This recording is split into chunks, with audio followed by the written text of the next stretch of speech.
जैसे ही आरव अंदर आया, आनंद जी उसकी ओर देखकर बोले, सब ठीक है ना बेटा?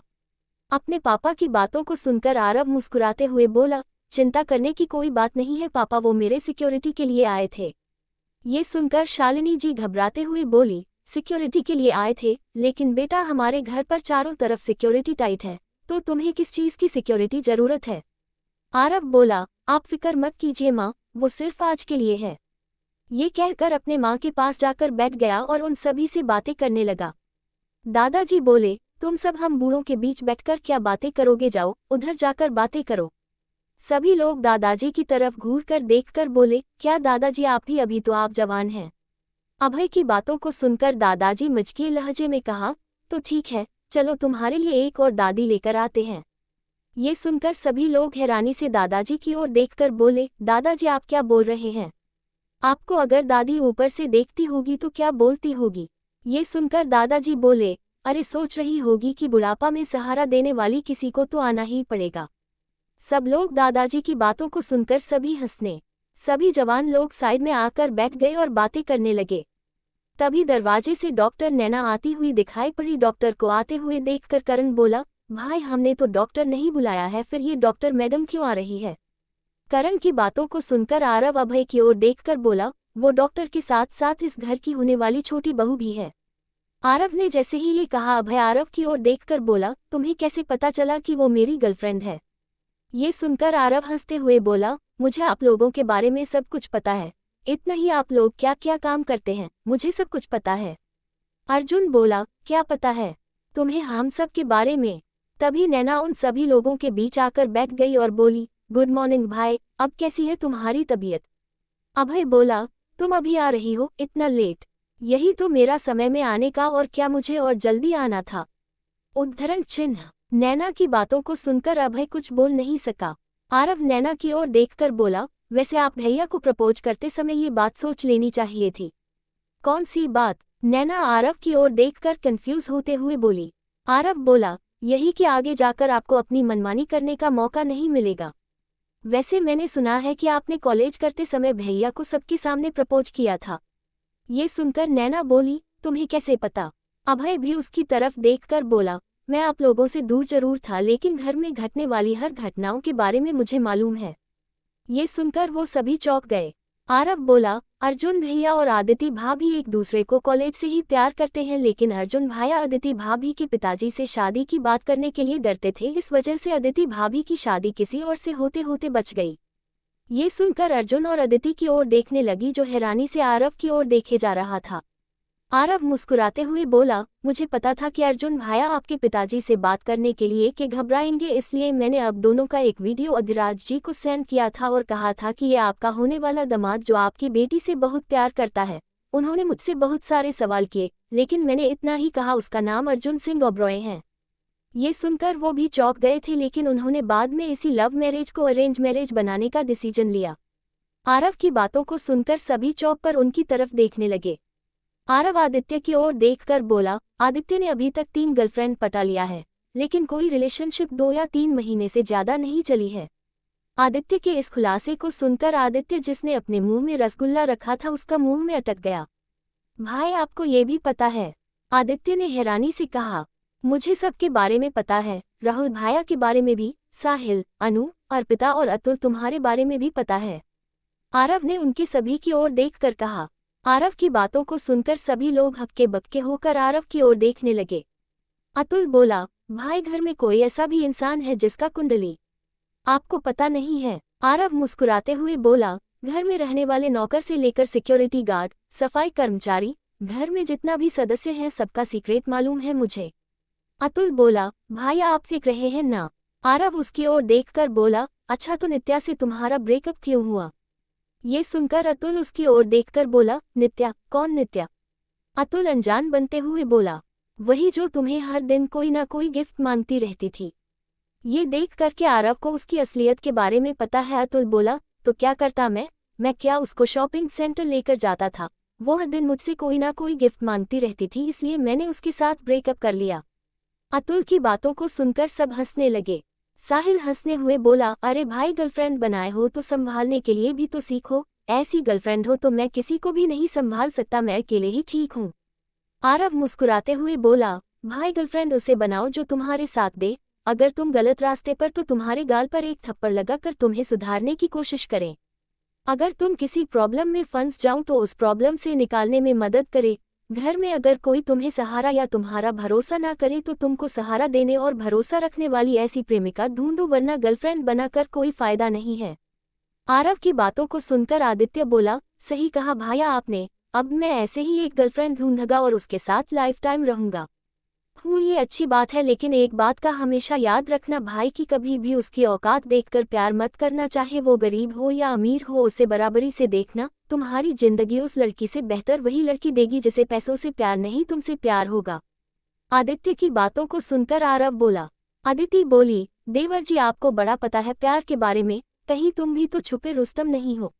अपने भाभी की बातों को सुनकर आरव मुस्कुराते हुए बोला, भाभी जी मेरी भी एक गर्लफ्रेंड थी लेकिन मुझे छोड़कर चली गई, ये कहकर कि मैं उसके लायक नहीं हूँ, क्योंकि वो चाहती थी कि मैं रोज उसे आई लव यू बोलूँ, उसके साथ टाइम स्पेंड करूँ। अगर मैं थोड़ी देर भी लेट हो जाता तो वो मुझसे बुरा बर्ताव करती थी, इसलिए मैंने उसे छोड़ दिया, पर अब मैं खुश हूँ अपने देश की सेवा के लिए।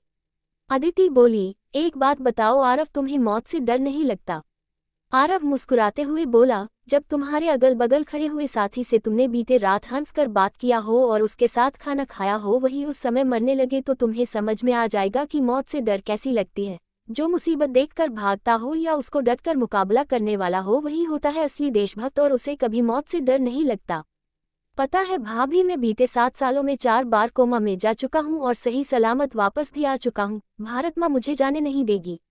ये सुनकर जिन लोगों को पता नहीं था कि आरव 4 बार कोमा में जा चुका है, सभी आश्चर्य से आरव की ओर देखने लगे। तभी पीछे से शालिनी जी आवाज आई, क्या 4 बार कोमा जा चुके हो? करण बोला, जी हाँ आंटी, आरव 4 बार कोमा में जा चुका है। शालिनी जी आरव के चेहरा को पकड़कर उसको झूमते हुए बोली, बेटा अभी तुम्हें आर्मी में वापस जाने की कोई जरूरत नहीं है, तुम अभी अपने माँ के साथ ही रहोगे और कहीं नहीं जाओगे। आरव अपनी माँ को ऐसे रोता देखकर बोला, पता है माँ, हर माँ यही चाहता है कि उसका बेटा हमेशा स्वस्थ रहे और उसके साथ जिंदगी बिताए, लेकिन आपको पता है जब एक जवान शहीद होता तो वो मरता नहीं बल्कि अपने धरती माता के साथ हमेशा के लिए अमर हो जाता है। आरव की बातों को सुनकर शालिनी जी की आंखों में आंसू आ गए और वो आरव को गले लगाकर रोने लगी। प्रेसिडेंशियल पैलेस से निकलने के बाद सभी लोग आज के इस खुशी को सेलिब्रेट करने के लिए एक होटल पर चले गए। जैसे ही उन सभी की गाड़ियां 7 स्टार होटल के एंट्री गेट पर पहुंची, जिससे लोगों की नजरें उनकी तरफ चली गई। कई सारे लग्जरियस गाड़ियों का काफिला आते हुए दिखाई पड़ा। वहां पर खड़े लोग देखकर हैरान थे कि इस वक्त कौन आ रहा है इतनी सिक्योरिटी के साथ। तभी किसी ने कहा, आज कोई खास दिन है क्या? इतने सारे गाड़ियां यहाँ पर आ रहे हैं, पता नहीं कोई अमीर ही होगा जो आज इस 7 स्टार होटल में आ रहे हैं। तभी किसी ने कहा, ये तो कपूर खानदान का गाड़ी है। तभी पीछे से और गाड़ियां आती हुई दिखाई पड़ी। सिंह ओबरॉय खानदान, आज दोनों खानदान के लोग इस होटल में दर्शन दिए हैं, क्या बात है? अरे तुम लोगों ने न्यूज़ नहीं देखा क्या? सिंह ओबरॉय खानदान के तीसरे बेटे मिलिट्री में है, जिसके बहादुर के लिए उसे आज प्रेसिडेंशियल पैलेस में प्रेसिडेंट के द्वारा शौर्य चक्र से सम्मानित किया गया है। और कपूर खानदान तो अब उन लोगों का रिश्तेदार बने जा रहे हैं। उनकी बेटी अदिति कपूर की शादी अर्जुन सिंह ओबरॉय के साथ होने वाली है। हाँ, मैंने भी आज न्यूज़ में देखी थी, उनके परिवार में सभी लोग बिजनेस में हैं और उनका एक यही बेटा मिलिट्री में गया हुआ है। हाँ, मुझे भी पता चला, ये 7 साल बाद अपने घर आया है। सभी लोग अपना अपना टिप्पणी कपूर खानदान और सिंह और खानदान के ऊपर करने लगे। तभी उन्होंने देखा है कि कई सारे मिलिट्री का ट्रक भी आते हुए दिखाई पड़ा, जहां पर मिलिट्री ऑफिसर्स बैठे हुए थे। गाड़ी रुकने के साथ ही वे सभी अलर्ट होकर खड़े हो गए।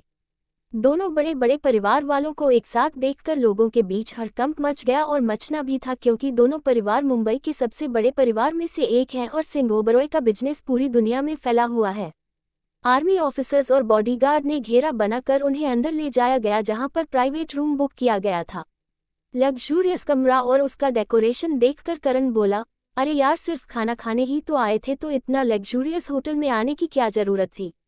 अतुल बोला, भैया ये 7 स्टार होटल है, यहाँ सिर्फ अमीर घरों के लोग अफोर्ड कर सकते हैं क्योंकि यहाँ का खाना बहुत ही ज़्यादा दाम का होता है, कम से कम 20 से 25 हज़ार से ऊपर। और आप इसकी फिक्र ना करो क्योंकि ये होटल कपूर खानदान के अंतर्गत आता है। इस होटल का 30% शेयर्स उनका है और 20% शेयर्स हमारा है, और ये भी अभय भैया के नाम पर है।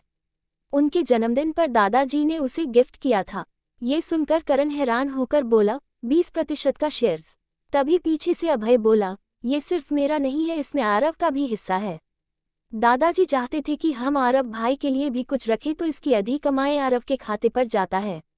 आदित्य हंसते हुए बोला, ये 7 स्टार होटल है भैया, हर दिन यहाँ पर लोग लाखों का नहीं बल्कि करोड़ों खर्च करते हैं यहाँ पर खाना खाने के लिए, और यहाँ खाना खाने के लिए 1 या 2 महीने पहले बुकिंग कराना पड़ता है। हालांकि हमारा कमरा हमेशा बुक में रहता है और उस कमरे को कोई इस्तेमाल नहीं कर सकता है, चाहे वो कितना भी अमीर हो। अगर कोई ऐसा करना चाहे तो उसे खामियाजा भुगतना पड़ेगा।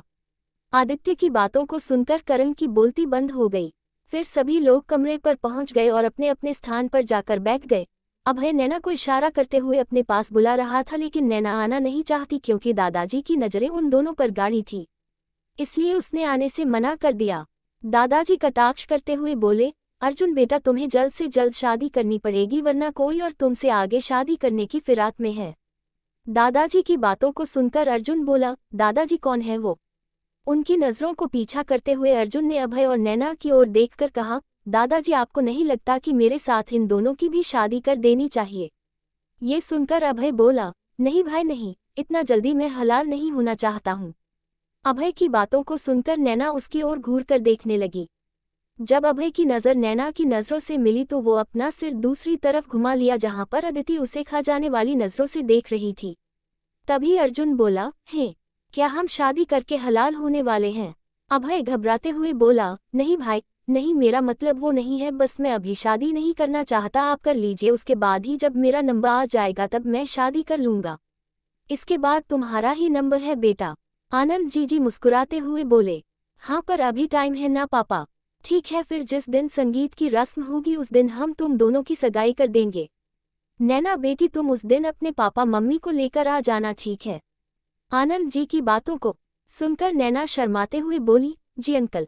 आदित्य अभय के कंधों पर अपने कंधे से टकराते हुए बोला, अरे अब अंकल बोलना छोड़ दो, अब तो वो तुम्हारे ससुर जी होने वाले हैं। ये बात भले ही आदित्य ने अभय के कंधों पर मारकर कहा था, लेकिन सबकी नजरें नैना के ऊपर ही जा रहे थे। वहीं आदित्य की बात सुनकर सब लोग हंसने लगे, पर आरव कहीं और ही गुम था। जब शालिनी जी की नजर आरव पर पड़ी, उसने कहा, क्या हुआ बेटा, तुम किस सोच में खोए हुए हो?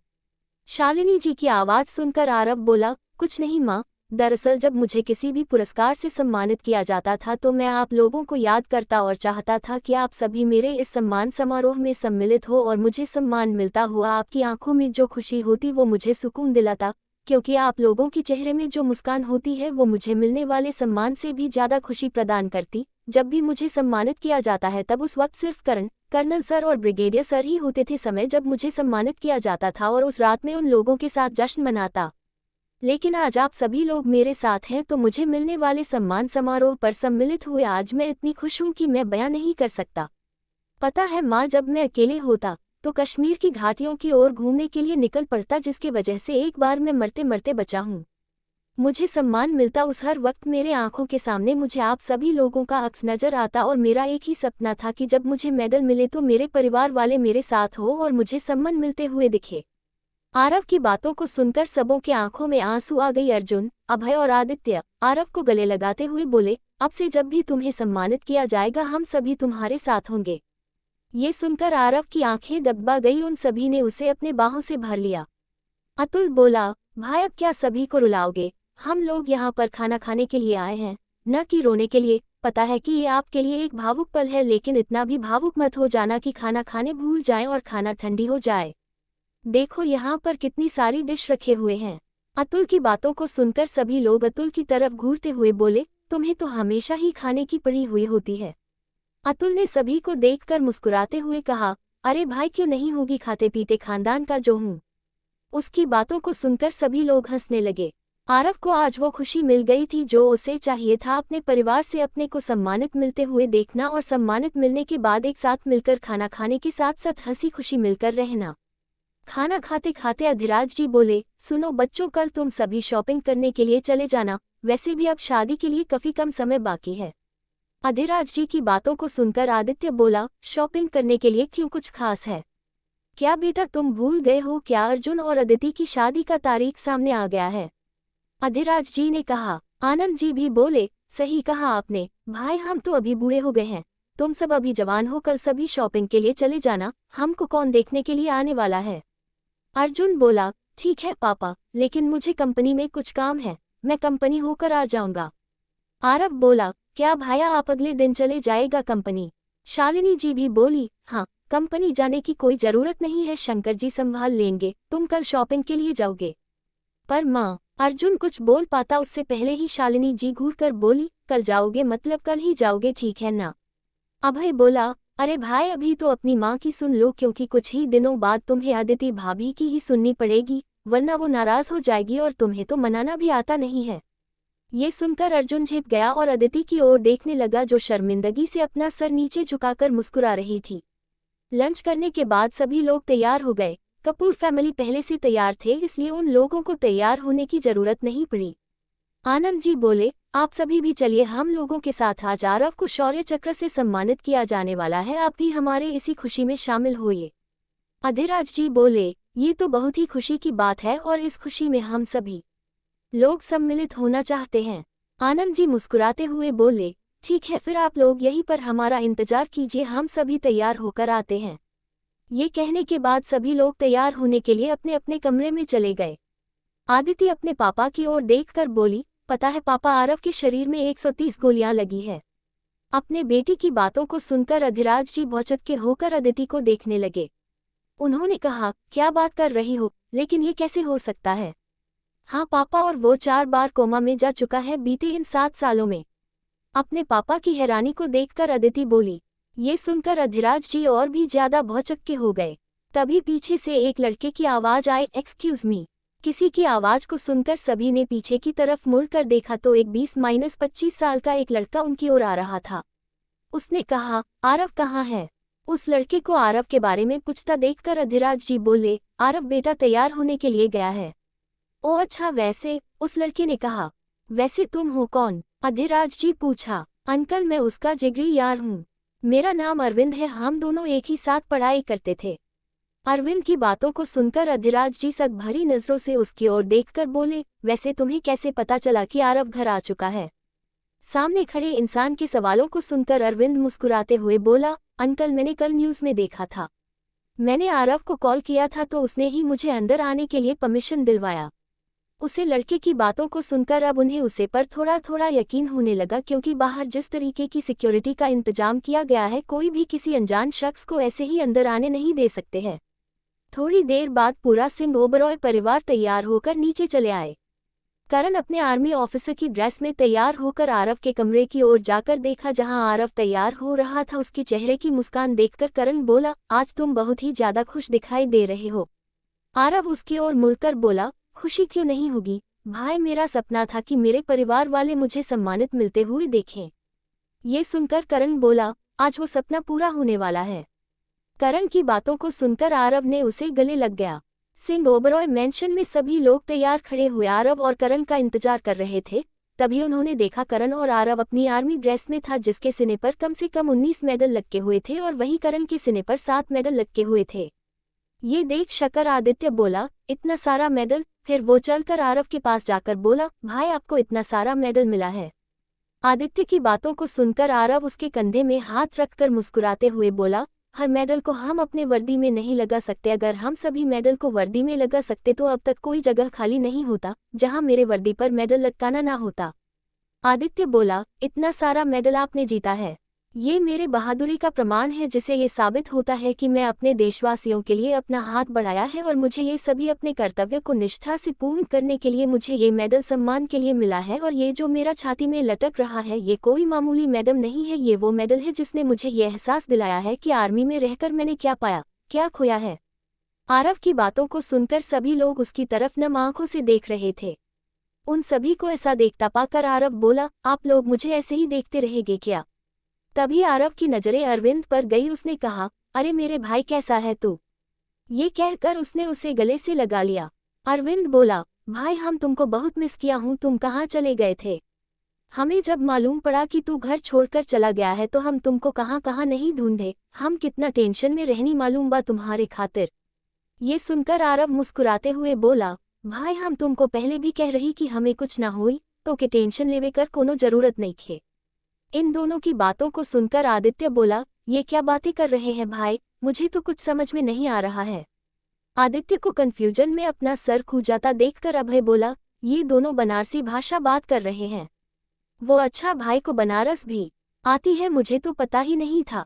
साइड से करण बोला, तुम्हारे भाई को 73 भाषाएं आती है, वो दुनिया की कई भाषाएं बोल लेते हैं। उन्होंने दुनिया की कई जगहों पर अपना मिशन का अंजाम दिया है और वहां से कुछ न कुछ सीख कर आए हैं। करण की बातों को सुनकर आदित्य बोला, मैं भी अपने भाई से कुछ भाषाएं सीख लूंगा, ताकि अगर कोई दिक्कत हो तो मैं उस सिचुएशन में एम्बेरसमेंट में ना होगा। आदित्य की बातों को सुनकर कार्ल मुस्कुराया और की ओर देखकर बोला, चलते हैं भाई, समय भी हो रहा है। जैसे ही उन लोगों ने अपना कदम बाहर रखा, वहां पर आर्मी वालों की टुकड़ियां दिखाई पड़ी। उन्होंने एक साथ आरव को सल्यूट मारा और कहा, जय हिंद सर। आरव ने भी उन्होंने जय हिंद सोल्जर कहा। इसके साथ सभी लोग प्रेसिडेंट पैलेस की ओर निकल पड़े, जहां पर आरव को शौर्य चक्र से सम्मानित किया जाने वाला था। 2 घंटे बाद प्रेसिडेंट पैलेस में एक लड़की मिस्टर प्रेसिडेंट के सामने माइक पर अनाउंस करते हुए बोली, मेजर आरव सिंह ओबरॉय, आपने एक सैनिक होकर हमारे भारत के जवानों की एक मॉडल बन गए हैं, जिन्होंने दुश्मनों की हमलों से विभिन्न देशों से हमारे देश की रक्षा की। आपने कई सारे मिशन किए हैं, जिनमें कई बार आप कोमा में चले गए, लेकिन आपने मिशन अधूरी नहीं छोड़ी। आपकी वजह से भारत देश अब सुरक्षित है। आपने कई सारे मिशन को अंजाम दिया है। आपने अब तक mission DX, mission Hind, mission border, mission Agni, mission Rome, mission Pakistan, mission Kashmir, mission Bharat, mission Mumbai, mission Delhi और आपने हाल ही में एक और मिशन किया था, डेडलाइन। आपने इस मिशन में किसी को हानि नहीं होने दिया। मिशन के दौरान आपने एक भी जवान को नहीं खोया। आपने मिशन को भली भांति अंजाम दिया, लेकिन दुश्मनों ने अपनी कायरता दिखाते हुए आपको पीछे से हमला किया, जिसके वजह से आपके शरीर में 11 गोलियां लगी, पर अब डटे रहे और आपने उन सभी आतंकवादियों को मार गिराया। अगर आप उस समय वहां पर खड़े ना होते तो आज हमारे बीच कई सारे जवान शहीद हो चुके होते, लेकिन आपके रहते हुए ऐसा मुमकिन नहीं हुआ। हम भारतवासियों को आप पर गर्व है। आपने इन मिशनों में ऐसे काम किए हैं जो कोई और काम नहीं कर सकता। आपकी इसे बहादुरी को देखते हुए भारत सरकार द्वारा शौर्य चक्र से सम्मानित किया जाता है, मेजर आरव सिंह ओबरॉय। ये सुनकर सभी लोग आरव के लिए ताली बजाने लगे और आरव प्रेसिडेंट की ओर बढ़कर मिस्टर प्रेसिडेंट के हाथों से मेडल पहना। फिर सभी लोगों ने दोबारा आरव के लिए तालियां बजाने लगे हैं।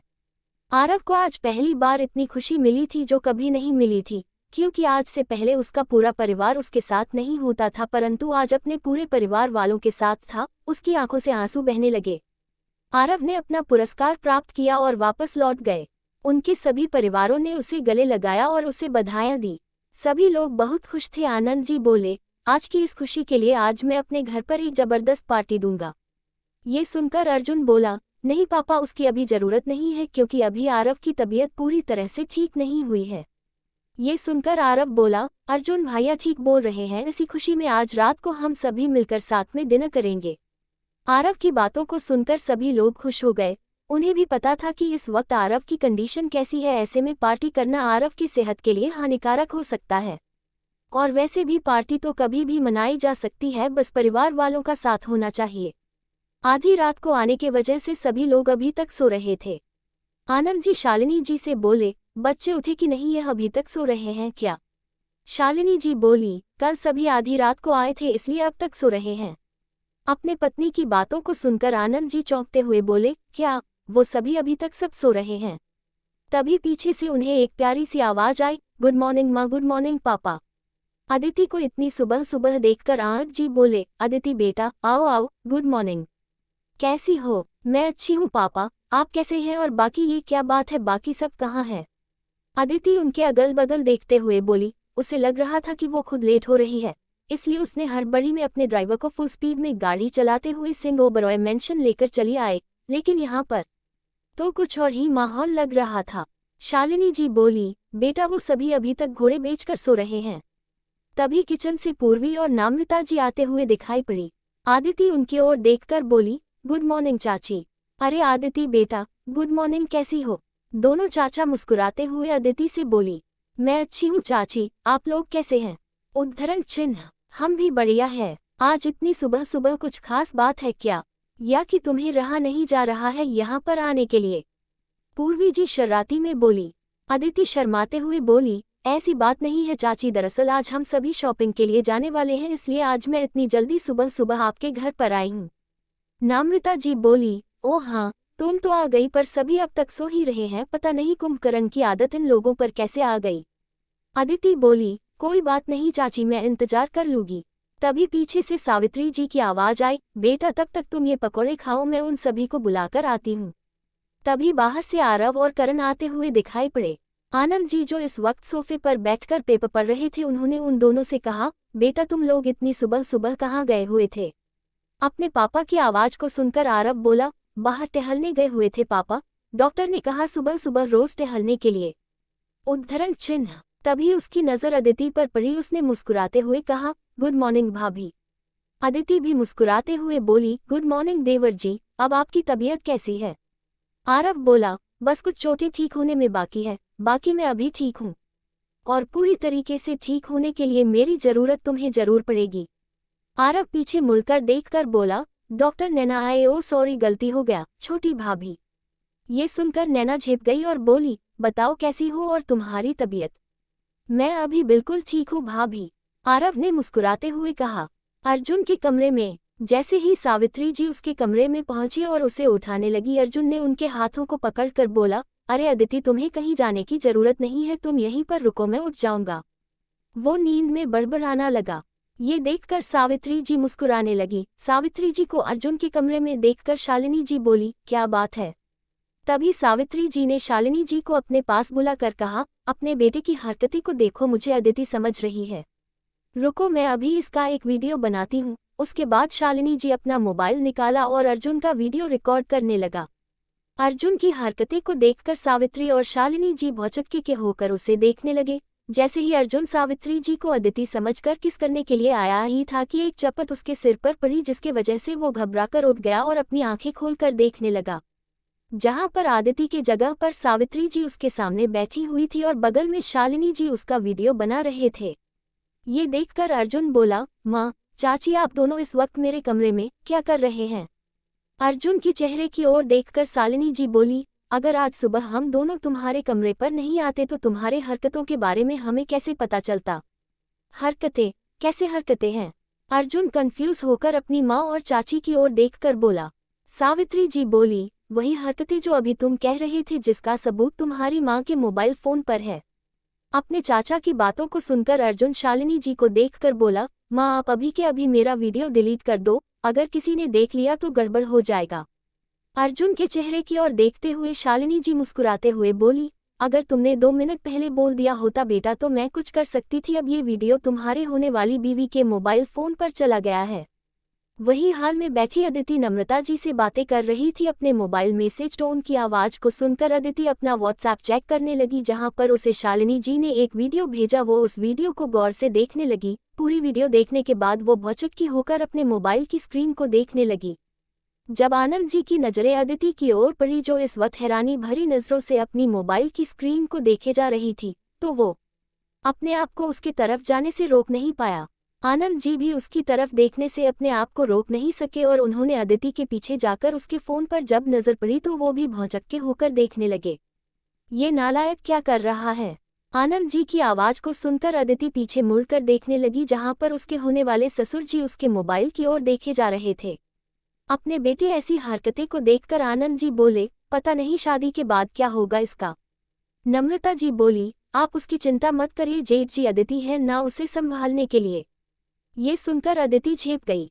कुछ ही देर बाद सभी लोग तैयार होकर ब्रेकफास्ट करने के बाद शॉपिंग मॉल की ओर निकल गए। अदिति अर्जुन को ही घूरे जा रही थी। ये देखकर अर्जुन बोला, क्या बात है, आज तुम्हारी नजरें मुझे पर से हट ही नहीं रही है।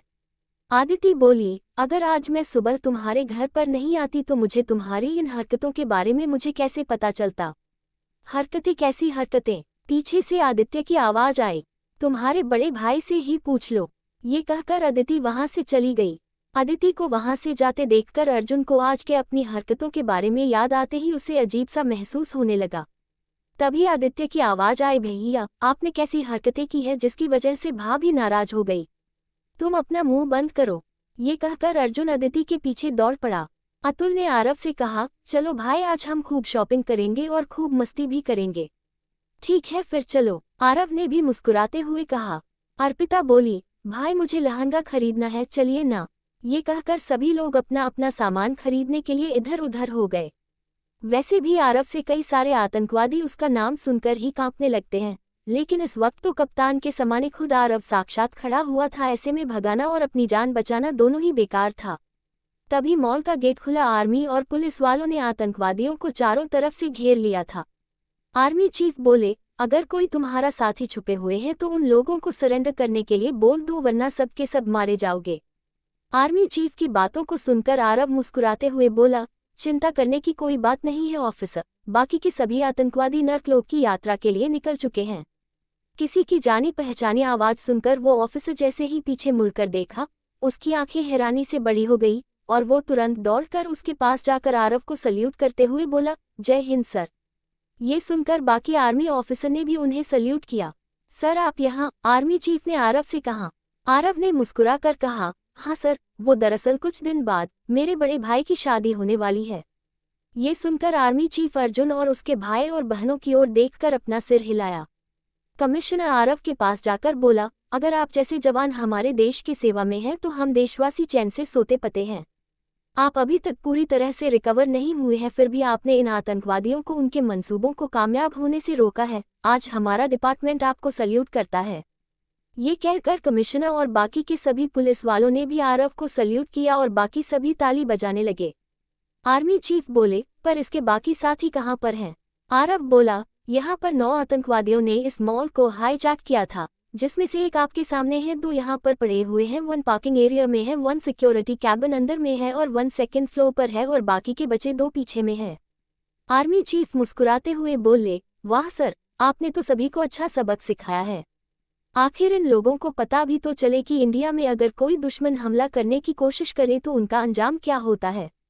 आर्मी चीफ की बातों को सुनकर कप्तान हंसते हुए बोला, हम कहीं भी जाते हैं हमारा बैकअप प्लान रेडी रहता है।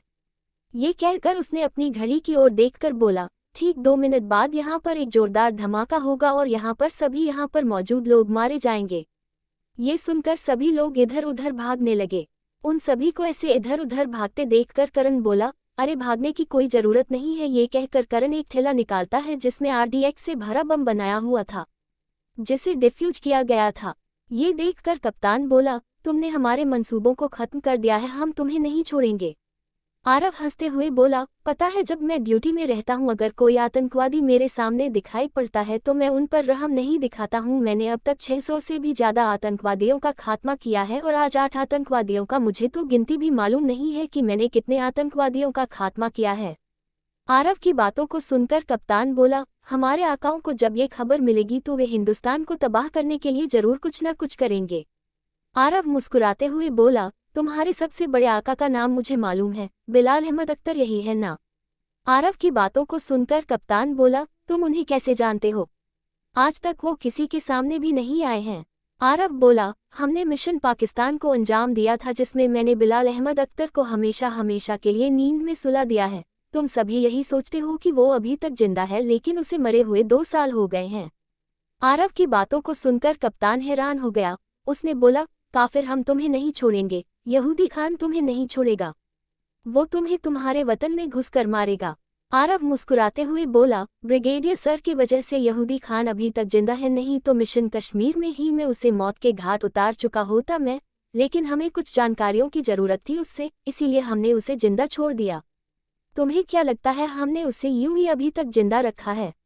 लेकिन तुम उसकी फिक्र मत करो, उसकी मौत जल्दी ही आएगी। फिर उसने आर्मी चीफ की ओर देखकर बोला, ले जाए इसे। ये कहकर आरव अपने भाई और बहनों के पास चला गया। आदित्य बोला, भाई तुम्हारे हाथों से खून निकल रहा है। ये कहकर उसने इशारा आदित्य ने आरव के कपड़ों की ओर किया। आरव मुस्कुराते हुए कहा, अरे भाई ये मेरा खून नहीं है, ये उन सभी का खून है जिसको मैंने थोड़ी देर पहले यमलोक पहुंचाया है।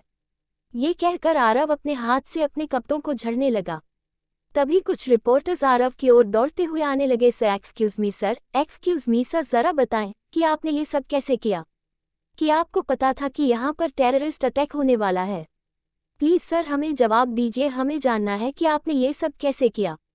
आरव उन रिपोर्टर्स को शांत करते हुए बोला, देखिए मैं आप सभी को एक बात कहना चाहता हूँ जब कभी भी ऐसी मुसीबत आन पड़े तो आप लोग पीछे मत भागिए, उसे डटकर सामना करिएगा। यहाँ पर आज 9 आतंकवादियों ने इस मॉल को कब्जा करके कई लोगों को बंधक बना दिया था, लेकिन अगर आप लोगों ने थोड़ी सी हिम्मत दिखाई होती तो अभी इतनी परेशानी खड़ी नहीं होती। हर कोई आर्मी और पुलिस में भर्ती होना चाहते हैं, लेकिन कुछ कारणों की वजह से वो लोग बाहर हो जाते हैं, लेकिन उन्हें शौक मनाने की जरूरत नहीं है।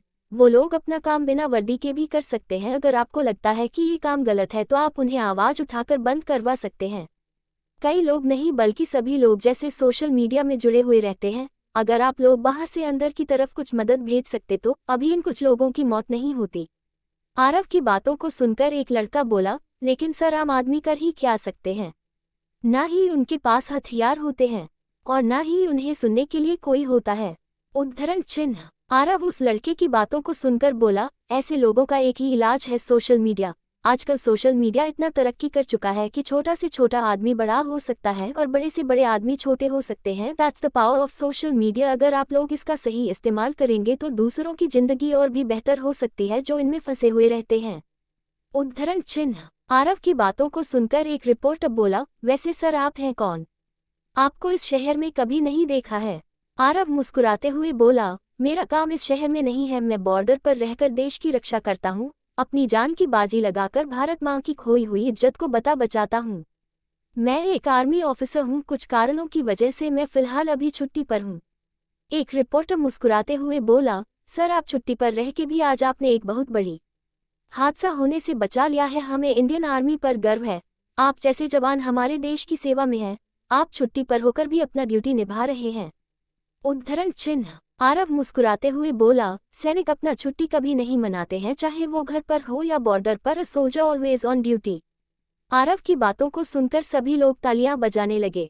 सर और एक सवाल, सर क्या आपको मौत से डर नहीं लगता?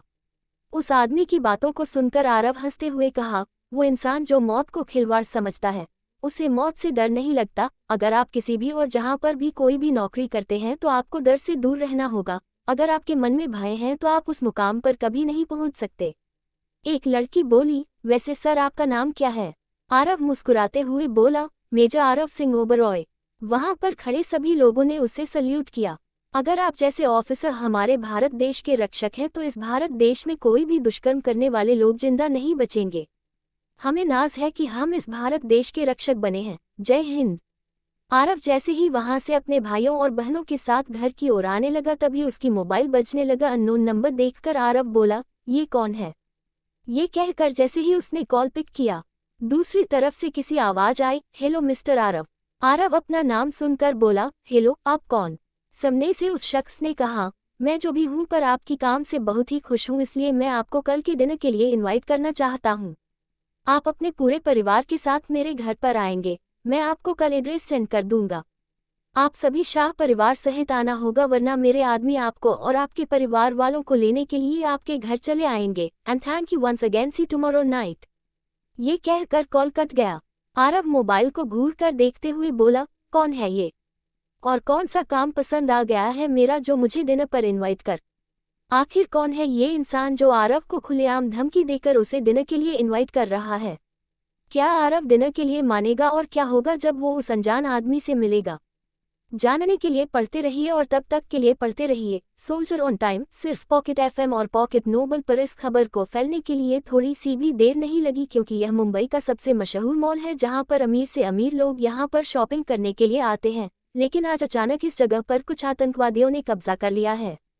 ये खबर सुनकर सभी लोग घबरा गए। जब कपूर मेंशन और सिंह ओबरॉय खानदान में ये बात पता चली तो सब लोग भयभीत हो गए। अचानक ये क्या हो गया था? हमारे सभी बच्चे वहीं पर मौजूद हैं। सभी लोग खबर आने लगे। फटाफट न्यूज़ चैनल ऑन करो। दादाजी अपने बेटे की ओर देखकर बोले।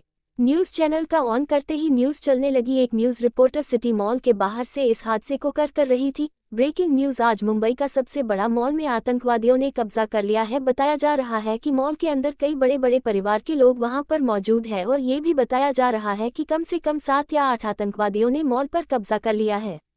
मॉल के बाहर बड़े बड़े ऑफिसर साथ ही साथ बड़े बड़े अधिकारियों ने मॉल के आगे जमा हो गए थे। कई लोग रो रहे थे कि उनके बच्चे मॉल के अंदर में हैं और वे लोग अंदर जाना चाहते हैं।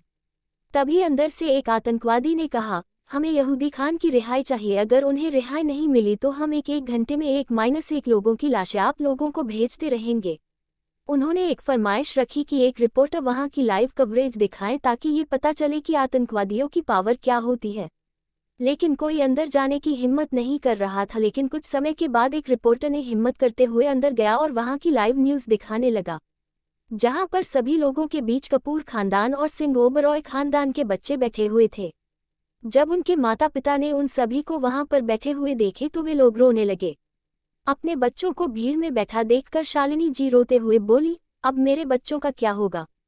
मुंबई के IAS ऑफिसर सागर देशवाल ने आतंकवादियों को वार्निंग देते हुए कहा, अगर तुम लोगों ने एक भी लोगों को कुछ भी किया तो तुम में से कोई जिंदा नहीं बचेगा। कुछ समय बाद आर्मी की 5 पलटन है वहां पर पहुंचे और कई सारे सुरक्षा बल वहां पर तैनात होकर लोगों को वहां से दूर हटाने लगे। सावित्री जी बोली, चिंता करने की कोई जरूरत नहीं है, वहां पर हमारा एक और बेटा है जो इन आतंकवादियों को आराम से खत्म कर सकता है। ये सुनकर पूर्वी जी बोली, लेकिन आरव इस समय पूरी तरह से ठीक नहीं हुआ है और वो इन सब से नहीं लड़ सकता। आनंद जी बोले, वो हमारा शेर बेटा है, अगर हमारे बच्चों को हाथ लगाने की भी कोशिश की तो उन सभी को आरव जिंदा नहीं छोड़ेगा। जब दूसरों की जिंदगी खतरे में होती है तब हमारा बेटा आरव उनकी जान बचाने के लिए किसी भी हद तक पहुंच जाता है, लेकिन यहाँ पर तो उनके अपने परिवार वाले बंदी बने हुए हैं। ऐसे में आरव चैन से कैसे बैठ सकता है। अगर भारत सरकार ने हमारी मांगें पूरी नहीं की तो तुम सभी यहाँ पर इन मासूम लोगों की मौत के जिम्मेदार होंगे। उन आतंकवादियों के सरगना का कप्तान बोला। आर्मी चीफ बोला, तुम उन्हें कुछ नहीं करोगे, हम यहूदी खान को छुड़वाने की कोशिश कर रहे हैं। कप्तान बोला, हमें कोशिश की नहीं, परिणाम की जरूरत है और 1 घंटे के अंदर में वो यहाँ पर मौजूद नहीं हुई तो हम इन मासूम लोगों को मारना शुरू कर देंगे। आरव टॉयलेट से बाहर आते हुए कहा, अरे भाई सबके सब कहाँ चले गए। करण बोला, जो कि उसी के साथ टॉयलेट के अंदर गया हुआ था फ्रेश होने के लिए, पता नहीं यार, अभी इतना हल्ला मचाए यहीं पर घूम रहे थे, इतना सन्नाटा कैसे हो गया। तभी उन दिनों ने देखा कि कुछ आतंकवादियों ने मॉल पर कब्जा कर लिया है और उसके आगे उसके भाई और बहनें को बंदी बनाकर बैठाया गया है। साथ ही साथ मॉल पर आए घूमने हुए सभी लोगों को बंधक बनाकर रखा गया है। ये देखकर आरव का खून खौलने लगा और उसने कहा, इनकी इतनी हिम्मत, इन लोगों ने मेरे भाई बहनों के ऊपर हाथ लगाने की हिम्मत। तभी करण ने उससे कहा, अब क्या करेंगे हम लोग।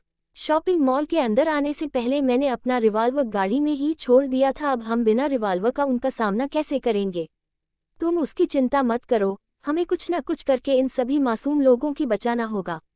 हम किसी की भी जान खतरे में नहीं डाल सकते, पहले हमें ये पता करना होगा कि यहाँ कितने आतंकवादी मौजूद हैं जो इस मॉल पर कब्जा किए हैं। आरव ने सीरियस टोन में कहा। तभी नीचे से गोली चलने की आवाज आई। अगर किसी ने भागने या कोई चालाकी दिखाने की कोशिश की तो उसका अंजाम ऐसा होगा। ये कहकर उन्होंने एक सिक्योरिटी गार्ड पर गोली चला दी, जिसकी वजह से वहीं पर सिक्योरिटी गार्ड का डेथ हो गया। सब लोग घबराकर शांत होकर वहीं पर बैठ गए। एक आतंकवादी जो शायद उनका कप्तान था, उसने उन सबों से कहा, हमें तुम लोगों से कोई दुश्मनी नहीं है, बस हमें हमारा भाई चाहिए। अगर उन लोगों ने हमारे भाई को रिहा कर दिया तो तुम में से कोई नहीं मरेगा, लेकिन अगर उन लोगों ने थोड़ी सी भी देर की तो हर घंटे में यहाँ एक को यमराज के पास जाना होगा। ये कहकर वो वहां से चला गया। एक छोटी सी बच्ची बोली, माँ क्या हम लोग मर जाएंगे, हमें बचाने के लिए कोई नहीं आएगा। उसकी माँ बोली, तुम चिंता मत करो बेटा, हमें बचाने के लिए कोई ना कोई जरूर आएगा। ये कहकर उसने अपनी बच्ची को गले लगा लिया। ये सब देखकर आरव ने कहा, हमें कुछ न कुछ करके इन्हें पकड़ना होगा, वरना इन्हें देखकर नहीं लगता कि ये लोग किसी को जिंदा छोड़ने वाले हैं। करण बोला, तो हमें क्या करना होगा भाई, क्योंकि ऐसे वक्त पर हमारी एक छोटी सी गलती यहाँ पर मौजूद मासूम लोगों की जाने जा सकती है। आरव मुस्कुराते हुए बोला, तुम उसकी फिक्र मत करो करण, मेरे पास एक प्लान है, तुम ठीक से सुनो। ये कहकर आरव करण को प्लान पता नहीं लगा, वे दोनों अपने प्लान को अंजाम देने के लिए तैयार थे। दोनों ने एक दूसरे की ओर थम्स अप दिखाया। तभी एक आतंकवादी चेक करने के लिए उनकी तरफ से आ रहा था। तभी आरव ने पीछे से उसके कंधे को मारकर उसे बेहोश कर दिया और अंदर ले गया। आरव करण से बोला, तुम इसके कपड़े को पहन लो और दूसरी तरफ जाकर पता करो कि और कितने आतंकवादी नीचे हैं, तब तक मैं इसे ठिकाना लगाता हूँ। करण अपना गर्दन हिलाते हुए बोला, ठीक है। ये कहकर वो आतंकवादी का ड्रेस पहनकर वहां से नीचे की ओर चला गया। करण जैसे ही नीचे आया उसने देखा कि 9 आतंकवादी इस वक्त इस मॉल पर मौजूद थे। करण ने चारों तरफ नजरें दौड़ाए और सब कुछ चेक करने के बाद वो इस तरह दिखाने लगा मानो वो उन्हीं लोगों का एक साथी है और वो राउंड अप पर निकल गया जहां पर आरव छिपा हुआ था। वो वहां जाकर बोला, भाई यहाँ कुल 9 आतंकवादियों ने कब्जा बना रखा है, जिसमें से एक को तुमने ठिकाना लगा दिया है, बाकी के बचे हैं 8। उद्धरण चिन्ह। आरव बोला, ठीक है, तुम मुझे सभी का लोकेशन बताओ। करण बोला, 3 आतंकवादी नीचे में हैं, 4 राउंड अप पर और एक सिक्योरिटी कैबिन के कमरे में हैं। आरव बोला, ठीक है, सबसे पहले मैं इस सिक्योरिटी को देखता हूं ताकि अगर हम नीचे पहुंचे तो कोई हमें देख ना सके। ठीक है, all the best.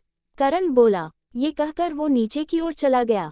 Aarav security cabin के पास जाकर देखा तो दरवाजा खुला हुआ था। वो शांत भाव से आगे बढ़ने लगा। उसने उसके कंधे पर हाथ रखकर बोला, अरे भाई, पाकिस्तान में क्या कंप्यूटर नहीं है जो तुम यहाँ पर कंप्यूटर चला रहे हो? ये आवाज सुनकर जैसे ही वो आदमी पीछे मुड़ा, आरव ने उसे एक कसकर उसके मुंह पर मुक्का मारा, जिसका वजह से वो वहीं पर ढेर हो गया। उसने मॉनिटर पर देखा कि एक आतंकवादी मॉल के नीचे हिस्से पर बम लगा रहा था। ये देखकर आरव तुरंत उसके ओर बढ़ने लगा। क्या आरव अपने भाइयों और बहनों के साथ साथ उन मासूम लोगों को बचा पाएगा? क्या आतंकवादियों अपने मकसद पर कामयाब हो पाएंगे? क्या भारत सरकार को यहूदी खान को छोड़ना पड़ेगा? आखिर क्या होगा जब उस कप्तान का सामना आरव से होगा? अब क्या होगा इस कहानी में जानने के लिए पढ़ते रहिए सोल्जर ऑन टाइम, सिर्फ पॉकेट एफएम पर। उस आतंकवादी ने अपने वाकी टोकी में कहा, कप्तान, हमने बम लगा दिया है, यदि कोई होशियारी दिखाने की कोशिश करेगा तो हम इस मॉल को उड़ा देंगे। ठीक है। ये कहने के बाद उसने जैसे ही अपना वॉकी टॉकी बंद करके जैसे ही पीछे मुड़ा, आरव ठीक उसके सामने खड़ा था। उसकी नजरों से नजरें मिलाते हुए उसे देख रहा था। ये देखकर वो डर गया। जैसे ही उसने अपना बंदूक उसके सामने किया, आरव ने एक मुक्का उसके चेहरे पर दिया, जिस वजह से वो वहीं पर गिर गया और उसका मुंह से खून निकलने लगा।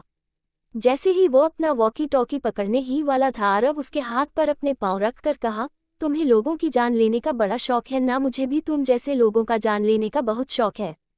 ये कहकर उसने उसके गर्दन पर अपने पाँव रख दिया, जिसके वजह से उसे सांस लेने में तकलीफ हो रही थी और वो थोड़ी देर में ही तड़प तड़प कर वहीं पर मर गया। उसके मरते ही आरव उसका कपड़े पहनकर वहां से निकल गया। आरव ने राउंड अप लगाने वाले सभी आतंकवादियों को मार गिराया। अब बाकी रह गया 3 लोग, कप्तान और उसके 2 साथी। बाकी को आरव ने मौत का नींद सुला दिया था। करण उसी भीड़ के अंदर में घूम रहा था। जब उसकी नज़र अतुल पर पड़ी तो उसके मुंह पर मुस्कान आ गया और वो उसकी फिरकी लेने के लिए उसके पास चला गया। जैसे ही अतुल ने अपने सामने एक आतंकवादी को देखा, वो कांपने लगा। करण ने अपने आवाज को भारी करते हुए कहा, तुमने हाथों में क्या पकड़ा है? ये सुनकर अतुल उसे पीछे करने लगा तो करण उसे बंदूक दिखाकर कहा, उसे सामने करो वरना मैं तुम्हें गोली मार दूंगा।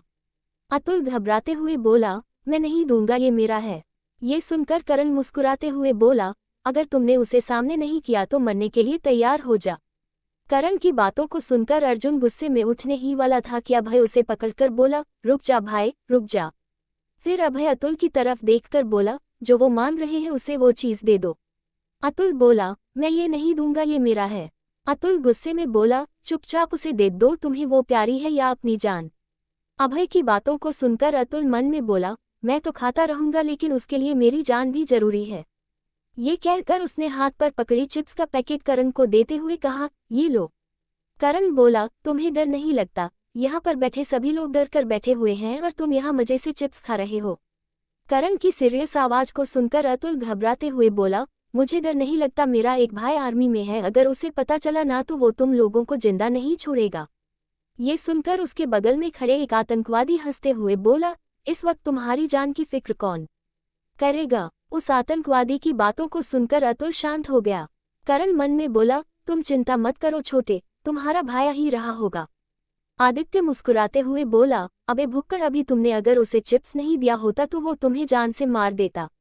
अतुल मुंह बनाते हुए बोला, तो क्या हुआ? मैंने उसे इतनी लंबी लाइन में खड़े होकर खरीदी थी और वो उसे बिना लाइन में खड़े, बिना मेहनत किए मुझसे छीन कर ले गया। मैं इसे छोड़ूंगा नहीं, देख लेना। अबे अब अपना मुंह बंद कर और चुपचाप से बैठ। आदित्य की गुस्से को देखकर अतुल शांत हो गया। तभी कप्तान आते हुए बोला, तुम सब लोगों के लिए एक खुशखबरी है, तुम्हारी सरकार ने हमारी बातें मान ली है। तुम लोगों को कुछ ही देर में छोड़ा जाएगा, लेकिन अगर किसी ने भी होशियारी दिखाने की कोशिश की तो समय से पहले उसकी जान चली जाएगी। ये कहकर वहां से चला गया। करण इधर उधर अपनी नजरें दौड़ाने लगा। आरव को देखकर उसने इशारे में कहा कि उसने अपना काम पूरा किया कि नहीं। आरव थम्स अप दिखाते हुए कहा, कि सब ठिकाने लग गए हैं, अभी इन तीनों की बारी है। करण ने ओके का इशारा देते हुए कहा। फिर करण अतुल को चिढ़ाते हुए चिप्स खाने लगा। उसने मास्क पहन लिया था पर अपना मुंह खुला करके करण वो मजे से चिप्स खा रहा था। अतुल को गुस्सा आ रहा था लेकिन उसे ये पता नहीं था कि ये उन लोगों का एक प्लान था। फ्लैशबैक। आरव करण से बोला, जब मैं सभी लोगों को मारकर तुम्हारे तरफ आ जाऊंगा तो तुम अतुल के पास जाकर उसका चिप्स छीन लेना और उसे चिढ़ा कर खाना, ताकि अगर उन लोगों का नजरें हटा तो मैं उन लोगों को ठिकाने लगा सकता हूँ। अतुल के मुंह से खाना छीनना, भाई ऐसा हुआ तो वो मुझे मार देगा। आरव मुस्कुराते हुए बोला, तुम उसकी चिंता मत करो, मैं बाद में सब संभाल लूंगा। ठीक है फिर। करण ने अपना गार्डन हिलाया और वहां से नीचे चला आया। प्रेजेंट। जब उन दोनों आतंकवादियों का ध्यान बिगड़ा, आरव तुरंत एक के गले के अंदर चाकू डाल दिया और उसे धीरे से फर्श में लिटाने लगा। जब लोगों ने देखा कि यहाँ क्या हो रहा है, वे लोग शांत हो गए। जो लोग लाइव देख रहे थे वो लोग भी दंग रह गए कि आखिर वहां चल क्या रहा है। जैसे ही आरव ने उसे नीचे रखा, दूसरे की तरफ लपक पड़ा। जैसे ही उसने अपना सर घुमाया, आरव ने उसके गले के अंदर चाकू आर पार कर दिया। जब बाहर खड़े लोगों ने ये नज़ारा देखे तो वे लोग सोच में पड़ गए कि आखिर यहाँ क्या हो रहा है। कौन है ये दोनों जो इन आतंकवादियों को इतने बेरहमी से मार रहे हैं। आरव ने करण की ओर इशारा किया। करण ने इशारा को समझकर वहां से दूसरी तरफ भागकर चला गया। आरव भी वहां से भाग गया और छुपकर देखने लगे। जैसे ही कप्तान वहां पर पहुंचा और उसने देखा कि उनके साथी मरे पड़े हुए हैं, तभी आरव और करण दौड़ते हुए कप्तान की ओर आते हुए दौड़ पड़े। कप्तान ने पूछा, ये किसने किया? लेकिन उन लोगों ने आरव और करण के बारे में कुछ भी नहीं बताया, क्योंकि उन्हें खुद उन दोनों के बारे में पता नहीं था कि वह आखिर थे कौन। सभी को ऐसे मौन धारण करता देखकर कप्तान ने अपनी बंदूक निकालकर एक लड़के की कनपटी में लगाकर बोला, कौन है वो? अगर तुमने नहीं बताया तो तुम अभी के अभी मारे जाओगे। तभी एक गोली हवा को चीरते हुए कप्तान के बाएं कंधे पर लगी और वो पीछे की तरफ गिर गया। उसने अपने उन दोनों साथियों को भावचक्के होकर देखने लगा। उसने उनसे कहा, तुम दोनों क्या कर रहे हो? तुमने मेरे ऊपर गोली क्यों चलाई? पागल हो गए हो क्या? उद्धरण चिन्ह। आरव और करण एक दूसरे की ओर देखकर मुस्कुराने लगे और उन दोनों ने अपना नकाब उतार दिया। जब वे दोनों अपना नकाब उतार रहे थे, पूरी दुनिया की नजरें उन पर थी और सभी के मन में एक ही सवाल उमड़ रहा था कि आखिर ये दोनों कौन हैं। जब उन दोनों ने अपना नकाब हटाया, कप्तान डर से कप कंपाने और बोला, मेजर आरव सिंह ओबरॉय। अरे भाई, यहाँ पर कैप्टन करण रॉय भी यहाँ पर मौजूद है। मेजर आरव और कैप्टन करण दोनों को अपने सामने देखकर कप्तान अपना कंधा पकड़कर भागने लगा। तभी एक और गोली उसके एक पांव पर लगी और वो वहीं पर गिर गया। जब अर्जुन और उसके भाई और बहनों ने जब देखा कि ये दोनों आतंकवादी के भेष में कोई और नहीं बल्कि उनके भाई आरव और करण है, ये देखकर वो सब दौड़कर उन दोनों को गले लगा लिए। आरव बोला, भाई आप लोग ठीक तो हो ना? हम बिल्कुल ठीक है भाई। ये बोलकर सभी ने ग्रुप हग किया। जब शालिनी जी ने आरव को देखा जो अपने भाइयों के लिए उन आतंकवादियों से भी भिड़ गया है, जबकि उसका हालत अभी तक सुधरा नहीं है। सावित्री जी बोली, मैंने कहा था ना कि आरव अपने भाइयों और बहनों को कुछ होने नहीं देगा।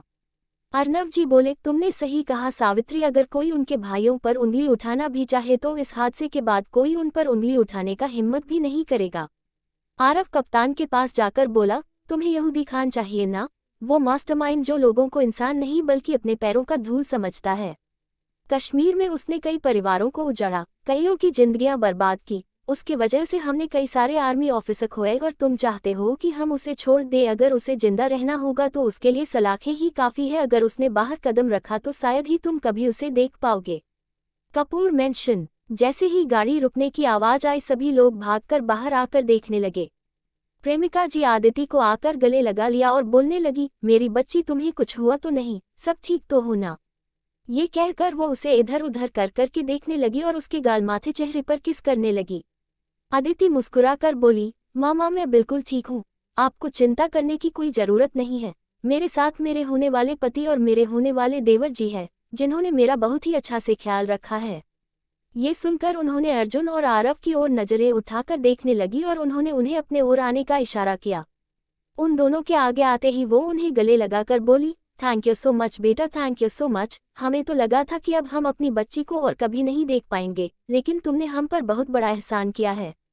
ये सुनकर आरव उनकी आंखों से बहती आंसुओं को पूछते हुए बोला, क्या माँ आप भी? हम सभी आपके बच्चे हैं। मानता हूँ कि अर्जुन भैया आपके होने वाले दामाद हैं, तो क्या हम आपके बच्चे नहीं हैं? और क्या बच्चे अपने माँ पर एहसान करते हैं? आपने तो हमें एक पल में ही पराया कर दिया। आरव की बातों को सुनकर प्रेमिका जी बोली, मुझे माफ कर दो बेटा, मुझसे गलती हो गई। कोई भी बच्चे अपनी माँ का एहसान कभी नहीं चुका सकता। I am sorry. आदित्य बोला, वाह क्या प्यार है, लेकिन हम भी आपके इन छोटी सी फैमिली के प्यार में शामिल होना चाहते हैं। आदित्य की बातों को सुनकर सभी लोग दौड़कर उन्हें गले लगा लिए। प्रेमिका जी बोली, चलो बेटा चलो अंदर चलकर बातें करते हैं। ये सुनकर अर्जुन बोला, माफ कीजिएगा माँ, लेकिन हम अंदर नहीं आ सकते। अर्जुन की ऐसी बातों को सुनकर अधिराज जी बोले, क्यों बेटा, क्या बात है, तुम घर के अंदर क्यों नहीं सकते हैं? अर्जुन बोला, वो दरअसल अंकल जी। अरे वाह बेटा, पूर्णिमा जी को माँ और मुझको अंकल, ये कहाँ का भेदभाव हुआ? अर्जुन की बातों को सुनकर अधिराज जी बोले, सॉरी पापा। अधिराज जी बोले, हाँ ये हुई ना बात, अब बोलो तुम क्यों अंदर नहीं आ सकते?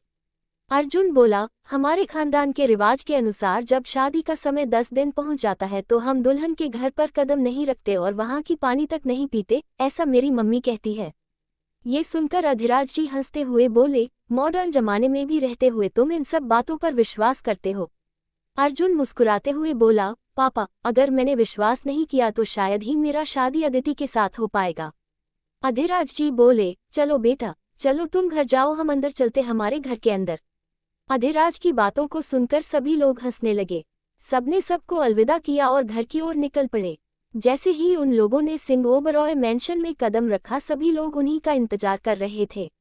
शालिनी जी, सावित्री जी, नम्रता जी, पूर्वी जी, सभी लोग दौड़कर अपने अपने बच्चों के पास चले गए और उन्हें गले लगा कर रोने लगे।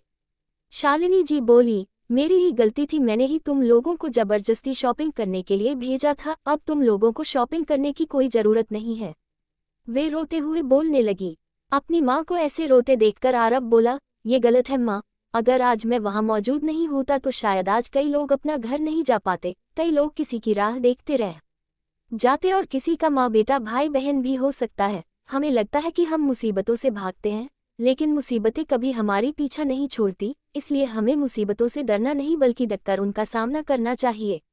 शालिनी जी बोली, तो क्या मैं अपने बच्चों की जान को खतरे में रहकर ये कहूँ कि जाओ बेटे जाओ, उस मुसीबतों को तुम अपना कर उसका सामना करो?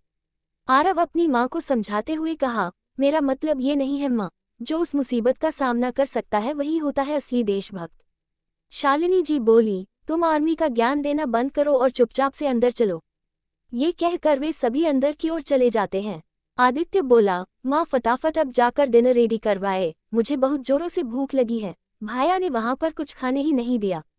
शालिनी जी मुस्कुराते आदित्य के चेहरे को थपथपाते हुए बोली, ठीक है बेटा, तुम कपड़े बदल कर आओ, तब तक मैं तुम सब उनके लिए डिनर लगवाती हूँ।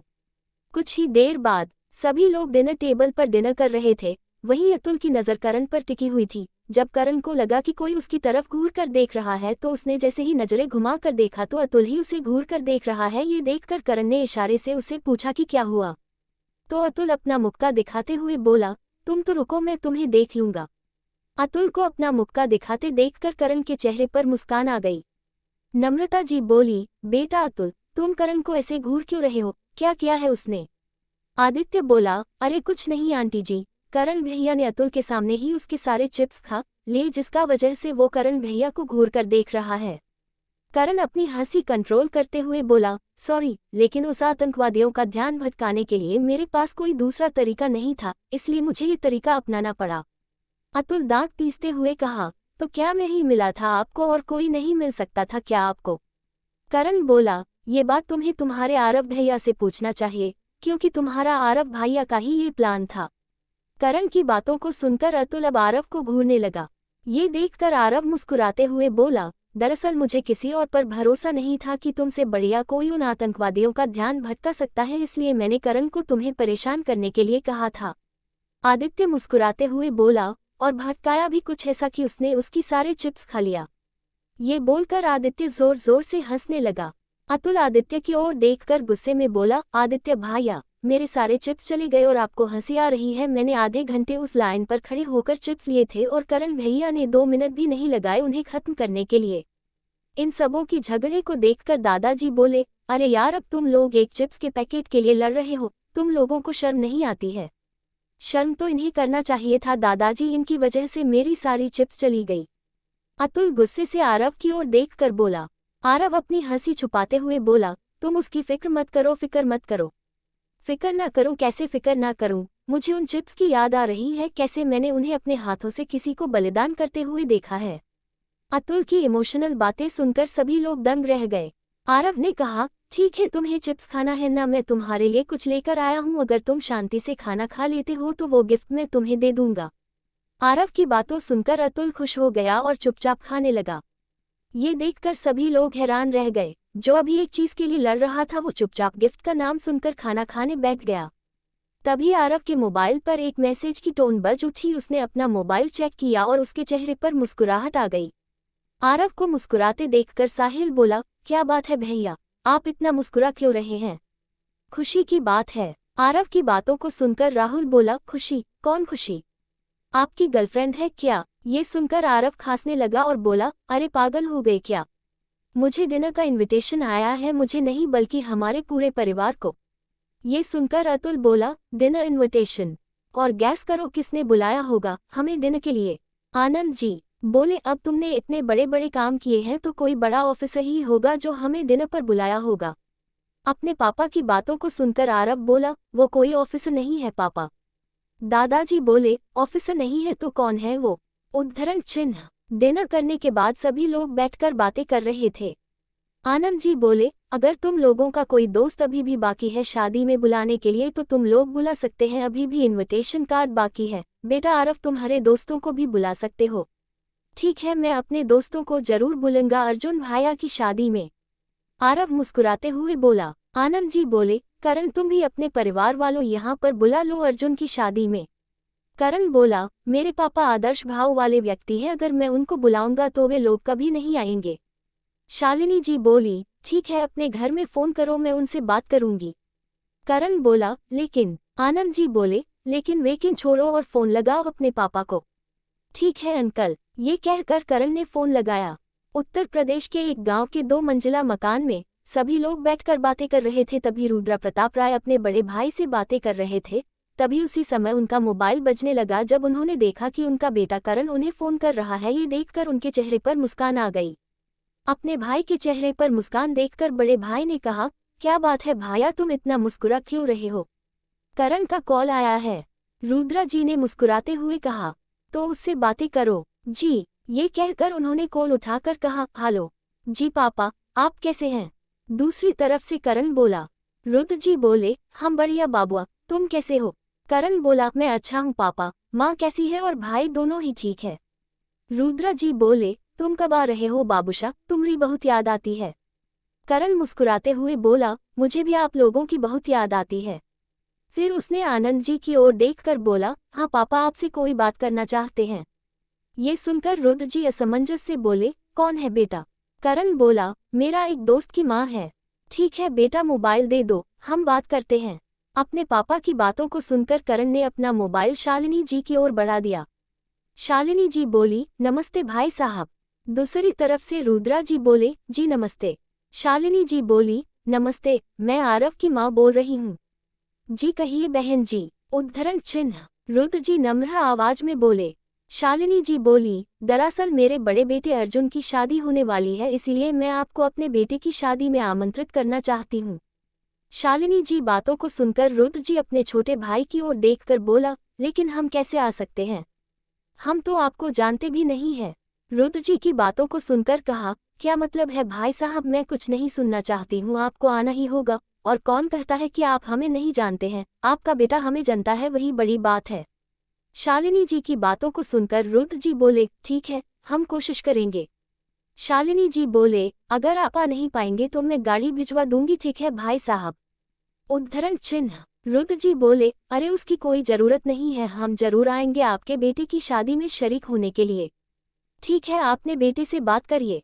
ये बोलकर शालिनी जी ने अपना मोबाइल करण के हाथों में थमा दिया। करण बोला, जी पापा। रुद्र जी सक पकाते हुए कहा, बेटा करण, हम शादी में जरूर आएंगे, ठीक है। उद्धरण चिन्ह। छत पर हो रही बातें को सुनकर करण की मां सरिता जी भी आग गए और उन्होंने कहा, हुआ जी, किससे बातें कर रहे हैं आप? अपनी पत्नी की आवाज को सुनकर रुद्र जी बोले, हमरे बड़े करण का फोन आया है। ये सुनकर उन्होंने दौड़कर फोन अपने हाथों में लेकर कहा, हेलो बाबुआ, कैसे हो? कब आओगे बाबू, तुम्हारी बहुत याद आती है बाबुआ, छुट्टी लेकर घर आ जाओ।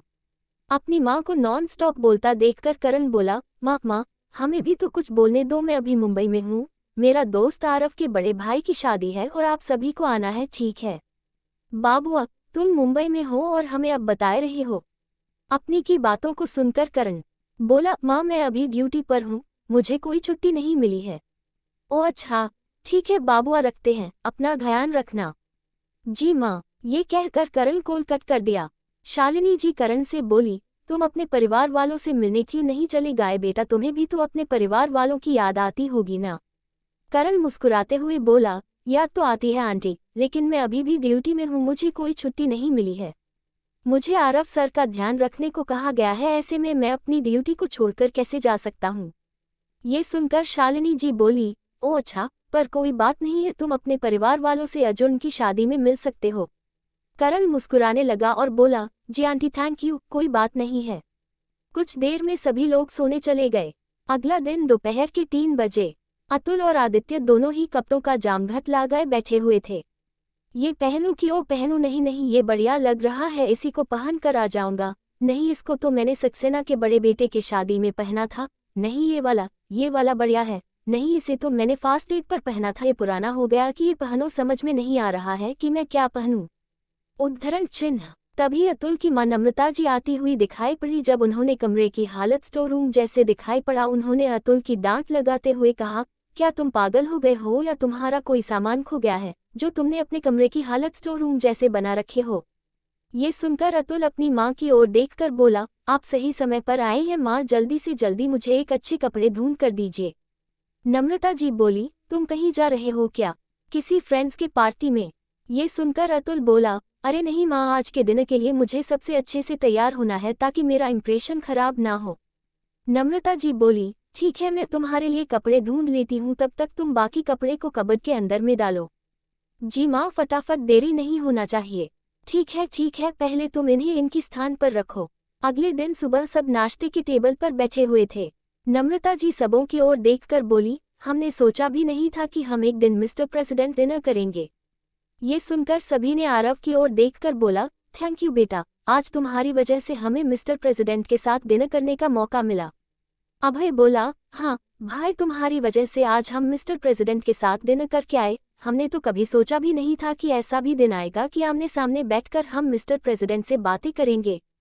सावित्री जी बोली, वो सब छोड़िए, अब आगे क्या ध्यान दीजिए, कल अर्जुन और अदिति की हल्दी की रस्म है, तो सभी को सुबह मौजूद रहना है। पहले पूजा होगी, फिर अर्जुन को हल्दी लगाया जाएगा, क्योंकि बाद में उसी हल्दी को अदिति के ऊपर भी लगाया जाएगा।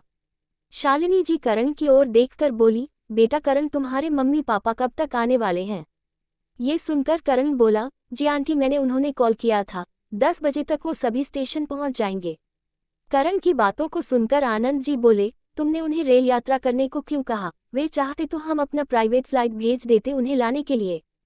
करण मुस्कुराते हुए बोला, अगर आपने उन्हें लाने के लिए कुछ भी का बंदोबस्त किया होता तो वो कभी नहीं आते, क्योंकि मेरे पापा आदर्श भाव रखने वाले व्यक्ति हैं, चाहे कुछ भी हो जाए वो किसी का एहसान माना नहीं चाहते।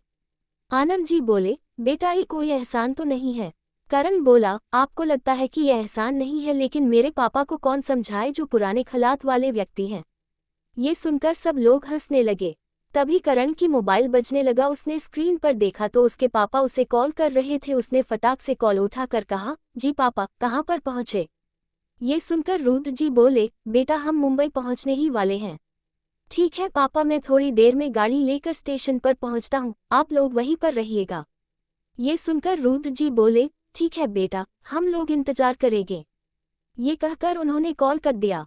शालिनी जी बोली, किसका कॉल था बेटा। करण बोला, आंटी पापा का कॉल था, वो लोग मुंबई पहुंचने ही वाले हैं। शालिनी जी बोली, ठीक है बेटा, हम गाड़ी भिजवा देते हैं। ये सुनकर करण बोला, नहीं आंटी, उसकी जरूरत नहीं है, मैं खुद उन्हें लेने के लिए आऊँगा। नाश्ता कर लो, उसके बाद चले जाना। जी आंटी। ये कहकर सभी लोग खाना खाने लगे और कल की तैयारी के लिए अपने कामों पर व्यस्त हो गए। वहीं उधर जैसे ही ट्रेन रुकी, रुद्र जी और उसके परिवार वाले ट्रेन से उतरे ही थे कि एक लड़का रुद्र जी का बट्युआ लेकर भागने ही वाला था कि उन्होंने उसके कंधे को पकड़कर बोला, क्यों बेटा, बहुत ही जल्दी में हो, कुछ काम है क्या। ये सुनकर वो लड़का बोला, कुछ नहीं अंकल, मैं तो बस यूं ही गुजर रहा था। रुद्रा जी मुस्कुराते हुए बोले, गुजर ही रहा था तो मेरा पस लेकर क्यों जा रहे हो? पस? कौन सी पस? आपको कोई गलतफहमी हुई है अंकल, मेरे पास कोई पस नहीं है। उस लड़के को झूठ बोलता देखकर रुद्र जी उस लड़के की कमर को पकड़कर उसे ऊपर उठा दिया। ये देखकर आसपास जा रहे व्यक्ति खड़े हो गए और उनकी तरफ देखने लगी। वो लड़का चिल्लाते हुए बोला, अरे मुझे बचाओ, मुझे बचाओ, ये मुझे मारना चाहता है। ये सुनकर लोगों ने रुद्र जी की ओर देखकर कहा, अरे आप इस लड़के को इस तरह क्यों पकड़ कर उठाए हैं? अगर वो गिर जाएगा तो पटरी के नीचे आ सकता है और उसकी जान जा सकती है। उस आदमी की बातों को सुनकर रुद्र जी उस लड़के की ओर देखकर बोला, अरे बच्चे तुम्हारा तरीका बहुत ही अच्छा है, पर मुझसे अच्छा नहीं। ये कहकर उन्होंने उसका बैग खींच दिया जिस वजह से उनका पस नीचे गिर गया। लोगों का भीड़ देखकर टीटी भी वहां पर आ गए और बोले, ये सब क्या हो रहा है, इतना भीड़ क्यों है? तभी उन्होंने देखा कि एक 55-60 का एक आदमी 25-26 साल का एक नवयुवक को पकड़ कर उठाए रखा है। तो उन्होंने उनसे कहा, आप उसे तुरंत नीचे रखें वरना मैं अभी पुलिस को बुला लूंगा। टीटी को देखकर रुद्र जी बोले, उसकी कोई जरूरत नहीं है टीटी साहब, जरा इन्हें देखिए, इस नौजवान को, इसके जैसे नौजवान के कारण हमारी देश प्रगति नहीं हो रही है।